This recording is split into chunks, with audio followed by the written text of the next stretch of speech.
Computer service বাইনারিতে সকলকে স্বাগত জানাচ্ছি। অনেকে অনুরোধ করেছেন টিউটোরিয়াল বানানোর জন্য বিভিন্ন বিষয়ের উপরে, সেই পার্সপেক্টিভে শুরু করেছি। তো চিন্তা করলাম বেসিক থেকে শুরু করি। তো বেসিক থেকে যেহেতু শুরু করা লাগে, সেক্ষেত্রে আমরা শুরু করতে চাই মাইক্রোসফট অফিস দিয়ে। মাইক্রোসফট অফিসের ভার্সন 2013 এর ভার্সন দিয়ে শুরু করছি। তো আসলে আমরা শুরু করি। আমাদের মাইক্রোসফট অফিস 2013 ইন্টারফেসটা এইরকম।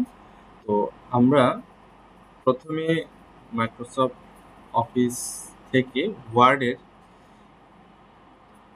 কাজগুলো দেখব। ওয়ার্ডে আমরা আজকে শুরু থেকে যেগুলো দেখব,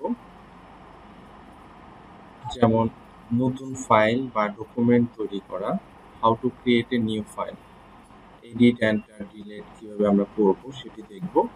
একটি ফাইল কিভাবে সংরক্ষণ করব সেটি আমরা দেখব। ফাইল কিভাবে বন্ধ করব সেটি দেখব। পূর্বের ফাইল কিভাবে খুলব সেটি দেখব। ফাইল কিভাবে প্রিন্ট করব, কাজ সম্পন্ন হওয়ার পরে কিভাবে ফাইল প্রিন্ট করব সেটি দেখব। আসলে আমরা এগুলো দেখি। আমাদের কম্পিউটারে অবশ্যই মাইক্রোসফট অফিস সেটআপ করা আছে। যদি মাইক্রোসফট অফিস সেটআপ করা থাকে, তাহলে আপনার ডেস্কটপে রাইট মাউস ক্লিক করে নিউতে যাবেন।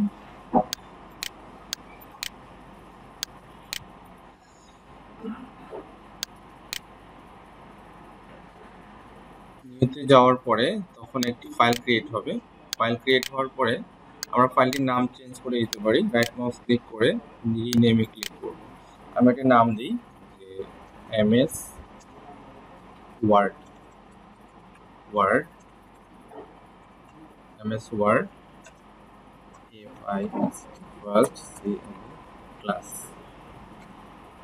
দিলাম, দিয়ে এন্টার দিলাম। তখন আমার ফাইলটি ডাবল ক্লিক করলে ওপেন হবে।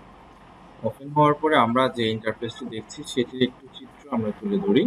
প্রথমে আমরা দেখতে পাচ্ছি উপরে কিছু আইকন দেখা যাচ্ছে আর কিছু বার দেখা যাচ্ছে। এটির নাম হচ্ছে মেনু বার। আর নিচে বিস্তারিত যেগুলো আছে এগুলোর মধ্য দিয়ে আমরা আমাদের কাজগুলো সম্পূর্ণ করব। একবার নিচে আমরা দেখতে পাচ্ছি এখানে এটাকে জুম বার বলে। জুম ইন জুম আউট করা যাবে। জুম ইন করা মানে ছোট হয়ে যাচ্ছে, তার মানে এই নয় যে আপনার লেখাগুলো ছোট হয়ে যাচ্ছে, কাজগুলো ছোট হয়ে যাচ্ছে। দেখতে বড় এবং ছোট মনে হয়, তাই সেটিকে আমরা জুম ইন আউট করে সুবিধার্থে দেখতে পারি। তাহলে আমরা আসি পরবর্তীতে। একটি ফাইল আমরা কিভাবে ওপেন করলাম সেটি দেখলাম।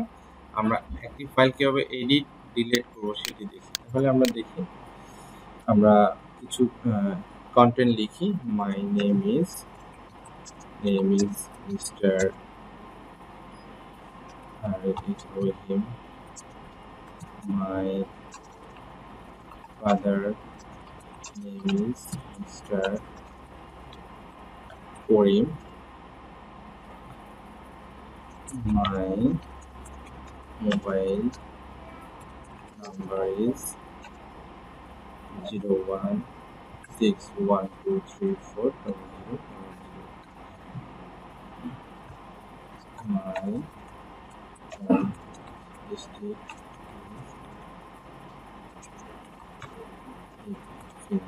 আমরা যে কন্টেন্টগুলো লিখলাম সেটাতে আমরা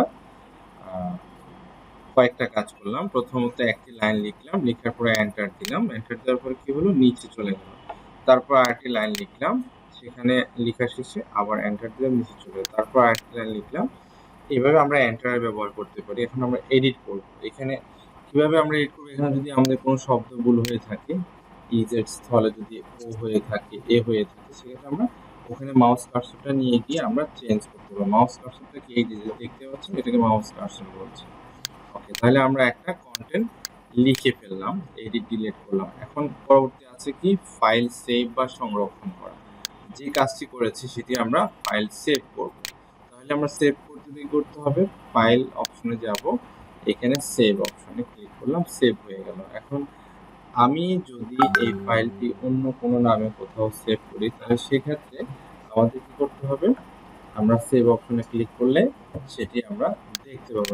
সেভ অ্যাজ ক্লিক করব, ব্রাউজ করব, তারপর আমরা যেখানে রাখতে চাই, আমি এখানে রাখি, ডেস্কটপে রাখি, কিনে আবার রাখি নিউ ক্লাস নামে একটা ফোল্ডার করলাম, এন্টার দিলাম। ফোল্ডারের ভিতরে আমরা ক্লাস নাম দিয়ে সেভ করলাম। তাহলে আমাদের এখানে সেভ হয়ে গেল। তাহলে আমাদের পরবর্তীতে কি থাকছে, আমরা একটি ফাইল সেভ করে দেখে নিলাম। ফাইল বন্ধ করা, কিভাবে আমরা একটা ফাইল বন্ধ করব, প্রথমে ফাইল অপশনে যাব, ক্লোজ অপশনে ক্লিক করতে, তাহলে ফাইলটি ক্লোজ হয়ে গেল। ওকে, আর আমরা একই স্থান থেকে আমরা পরবর্তী আরটি কি আছে, ফাইল বন্ধ করা দেখলাম। ফাইল এখন আমরা কিভাবে ওপেন করবো সেটা দেখবো। তাহলে একইভাবে ফাইলে যাব, ওপেনে ক্লিক করব, ওপেন আছে, ওপেনে ক্লিক করে দেখব ফাইলটি কোথায় রাখা আছে। কম্পিউটার ক্লিক করব, ব্রাউজে ক্লিক করব, ফাইলটি কোথায় রেখেছি আমি সেটা খুঁজবো। তাহলে ডেস্কটপে রেখেছি নিশ্চয়ই, তারপরে নিউ ক্লাস নামে একটি ফোল্ডার করেছি সেখানে রেখেছি। তাহলে এটা ডাবল ক্লিক করলে এটার ভিতর থেকে ফাইলটা ওপেন হয়ে যাবে। তাহলে আমরা ওপেনটা দেখলাম একভাবে। তাহলে আরেকভাবে আমরা ওপেন দেখতে পারি, কিভাবে, আমরা ফাইলটি কোথায় রেখেছি সেটা সেখানে গিয়ে সে ফোল্ডারে গিয়ে আমরা ঢুকে ওখানে ডাবল ক্লিক করলাম, তারপরে ফোল্ডার ডাবল ক্লিক করে ফোল্ডারের ভিতর ফাইলটি ডাবল ক্লিক করে আমরা দেখতে পাবো। তাহলে আমরা ফোল্ডারটি ওপেন করে দেখতে পাবো। এরপর আমাদের কি আছে, আমরা কি শিখবো, একটি ফাইল কাজ সম্পন্ন হওয়ার পর প্রিন্ট করা কিভাবে। তাহলে আমি প্রিন্ট অপশনে যাব। তাহলে আমাদের কাজটি শেষ, সেক্ষেত্রে আমরা কি করব, ফাইল অপশনে যাব, প্রিন্ট অপশনে যাব। এই উইন্ডোটা যখন আসবে, এরকম যখন অপশনটা দেখা যাবে তখন এটার নাম হচ্ছে উইন্ডোটা আসবে, তখন আমরা এই প্রিন্টার অপশনে যে প্রিন্টারটি সেভ করা আছে সেটি দিয়ে আমরা দেখব কোনটি সেভ করা আছে, এটি সেভ করা আছে। তাহলে আমরা প্রিন্টে ক্লিক করলে প্রিন্ট হয়ে যাবে। তাহলে আমরা আশা করছি বুঝতে পারছি কি আমরা আমাদের মাইক্রোসফট অফিসের ওয়ার্ড থেকে যে 6টি বিষয় শিখলাম। প্রথমত আমরা দেখতে পেলাম মাই ডকুমেন্টস কিভাবে অন করব, একটি ফাইল কিভাবে অন করব, তারপর দেখলাম কিভাবে এডিট ডিলিট করা যায়, তারপর দেখলাম কিভাবে আমরা সেভ করা যায় ডকুমেন্টটি, তারপরে কিভাবে ডকুমেন্টটি কাজ শেষে বন্ধ করা যায়, তারপর একইভাবে দেখলাম কিভাবে আবার পুনরায় সেই ফাইলটা ওপেন করা যায়, সর্বশেষ দেখলাম একটি কাজ সম্পূর্ণ হওয়ার পর সেটি কিভাবে প্রিন্ট দেওয়া যায় সেটা দেখলাম। এখন ফাইলটি আমরা এখানে ক্লোজ করলাম, আবার আরেকটি অপশন আছে সেটা হচ্ছে ডিরেক্ট ক্রস বাটনে ক্লিক করব। আশা করছি সবাই আমরা বুঝতে পেরেছি। আজকের বিষয়টা আমরা নিয়মিত প্র্যাকটিস করব। পরবর্তী ক্লাস দেখার জন্য সবাইকে আমন্ত্রণ জানাচ্ছি। পরবর্তী ভিডিও দেখার জন্য আপনি আমাদের চ্যানেলে সাবস্ক্রাইব করে রাখবেন। পরবর্তী ভিডিও আপলোড করার সাথে সাথেই আপনি পেয়ে যাবেন পরবর্তী টিউটোরিয়াল। ধন্যবাদ, সবাই ভালো থাকবেন।